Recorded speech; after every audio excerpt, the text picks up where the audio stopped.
नमस्कार दोस्तों, डीवीएस भक्ति सागर में आपका स्वागत है। तो आज हम जानेंगे धनतेरस की पौराणिक कथा के बारे में। तो कथा कुछ इस प्रकार है। जब किसान के घर ठहर गई माँ लक्ष्मी, कहा जाता है कि धनतेरस के समय या धनतेरस के दिन या धनतेरस आने वाला होता है, तो यह कथा सुनना बहुत अनिवार्य होता है। यह कथा सुनने के बाद माँ लक्ष्मी की कृपा बनी रहती है। तो चलिए दोस्तों, साथ में मिलकर इस कथा को विस्तार से जानते हैं। इससे पहले कि अगर हमारे चैनल को आप सब्सक्राइब नहीं किए हैं तो अभी सब्सक्राइब कर लें। तो दोस्तों, एक नज़र डाल लेते हैं धनतेरस के दिन और समय के बारे में। तो दोस्तों, कार्तिक मास के कृष्ण पक्ष के त्रयोदशी तिथि के दिन धनतेरस मनाई जाती है। इस साल 2023 में यह तिथि 10 नवंबर को दोपहर 12:35 से शुरू हो रही है और इसका समापन अगले दिन 11 नवंबर को 1:57 पर समाप्ति होगी। धनतेरस का पूजा प्रदोष काल में होती है, इसलिए धनतेरस 10 नवंबर को मनाई जाएगी। तो दोस्तों, चलिए अब चलते हैं धनतेरस की पौराणिक कथा, जो है किसान के घर ठहर गई माँ लक्ष्मी। जैसा कि मैं पहले ही बताया आप सभी को कि इस कथा को सुनने से हमारे घर में सुख शांति की प्राप्ति होती है। तो चलिए दोस्तों, हमारे साथ ध्यान मग्न होकर कमेंट में जय माँ लक्ष्मी लिखते हुए इस कहानी को सुनते हैं। दोस्तों, आप सभी तो जानते ही हैं कि इस दिन धनवंतरी के अलावा कुबेर की पूजा और माँ लक्ष्मी की भी पूजा की जाती है। इस दिन धनवंतरी की जन्म लेने की कथा तो है ही, इसके अलावा एक और कथा प्रचलित है जो आप लोगों को मैं सुनाने जा रहा हूँ। एक बार की बात है, भगवान विष्णु मृत्यु लोक में विचरण करने के लिए आ रहे थे। तभी माँ लक्ष्मी ने भी उनसे अपने साथ ले चलने के लिए आग्रह किया। तब भगवान विष्णु बोले कि देखो, जैसा मैं कहता हूँ अगर वैसा तुम मानोगी तो फिर मेरे साथ चलो। के बाद जैसा भगवान विष्णु जी बोले वैसा माँ लक्ष्मी मान गई और साथ चलने के लिए तैयार हो गई। फिर क्या, फिर दोनों भूमंडल पे यानी कि मृत्यु लोक पर आ गए। अब मृत्यु लोक पर आने के बाद कुछ दूर चलने के बाद भगवान विष्णु बोले, देखो माते, तुम यहीं ठहरो, मैं किसी विशेष कार्य के लिए दक्षिण दिशा की ओर जा रहा हूँ। और हाँ, मैं जब तक न लौटूं तुम यहीं पे ठहरना। और हाँ, तुम इस दिशा की ओर आने का प्रयत्न कभी मत करना। अब विष्णु जी तो चले गए, लेकिन उनके जाने के बाद माँ लक्ष्मी के मन में यह प्रश्न उठने लगा कि आखिर इस दक्षिण दिशा की ओर ऐसा क्या रहस्य है जहाँ जाने से मुझे मना किया जा रहा है। वह बार बार सोचने लगी कि आखिर इस दक्षिण दिशा की ओर क्या रहस्य हो सकता है। इस तरह से माँ लक्ष्मी अपने आप को रोक न सकी और वह दक्षिण दिशा की ओर चल पड़ी, जिस दिशा में भगवान विष्णु गए थे। माँ लक्ष्मी उस दिशा की ओर जाने लगी और जैसे ही कुछ दूर चली, माँ लक्ष्मी को एक सरसों की खेत दिखाई दी। उस सरसों के खेत में बहुत ही मनमोहक फल फूल लगे हुए थे। उस मनमोहक फल फूल को देखकर माँ लक्ष्मी बहुत आनंदित हुई और आनंदित होकर सरसों के फूल से अपना श्रृंगार करने लगी। अपना श्रृंगार करके वह आगे बढ़ी और जैसे ही आगे बढ़ी, थोड़ी दूर और जाने के बाद उन्हें एक गन्ना का खेत दिखाई दिया, जहाँ बहुत ही सुंदर सुंदर गन्ने उगे हुए थे। वहाँ वो रुक गई और कुछ गन्ने तोड़कर उसका रस चूसने लगी। वहाँ रुककर माँ लक्ष्मी गन्ने का जूस चूस ही रही थी। तभी विष्णु जी का आने का समय हो गया था। तभी उधर से विष्णु जी आ रहे थे।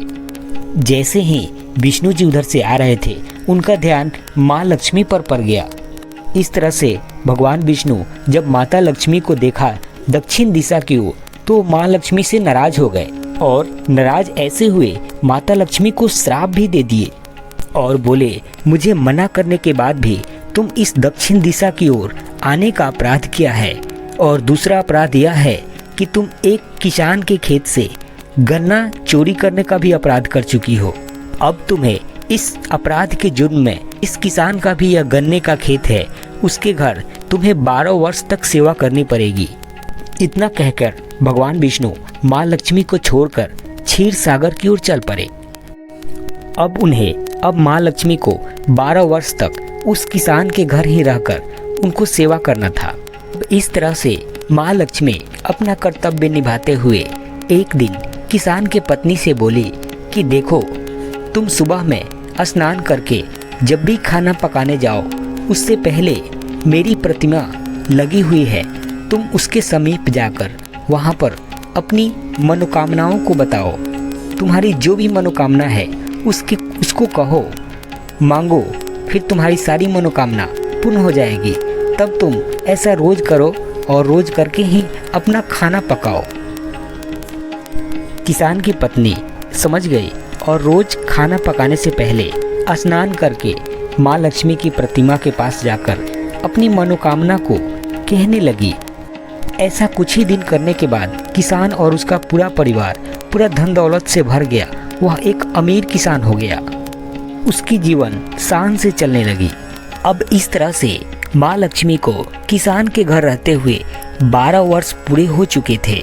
जब 12 वर्ष पूरे हो गए तो भगवान विष्णु उन्हें लेने के लिए किसान के घर आ गए और 12 वर्ष होने के बाद माँ लक्ष्मी जाने के लिए तैयार हो गई। तभी जब किसान को यह पता चला कि माँ लक्ष्मी अब हमारे घर से जाने वाली है, किसान ने साफ मना कर दिया। वह कहने लगा कि माँ लक्ष्मी हमारे घर से नहीं जा सकती है। तभी विष्णु जी बोले, देखो, इन्हें जाने से कौन रोक सकता है? ये तो चंचला है, जहाँ मन वहाँ रुक जाती है, जहाँ मन नहीं करता वहाँ से चली जाती है। फिर विष्णु जी किसान को समझाते हुए बोले कि देखो, वह तो मेरा श्राप था, इसीलिए माँ लक्ष्मी तुम्हारे घर रुककर 12 वर्ष तक सेवा की। अब वह 12 वर्ष पूर्ण हो चुका है। अब माँ लक्ष्मी को तुम्हारे घर से जाना ही पड़ेगा। विष्णु जी के लाख समझाने के बाद किसान हट करने लगा और कहने लगा, नहीं, मैं माँ लक्ष्मी को नहीं जाने दूंगा।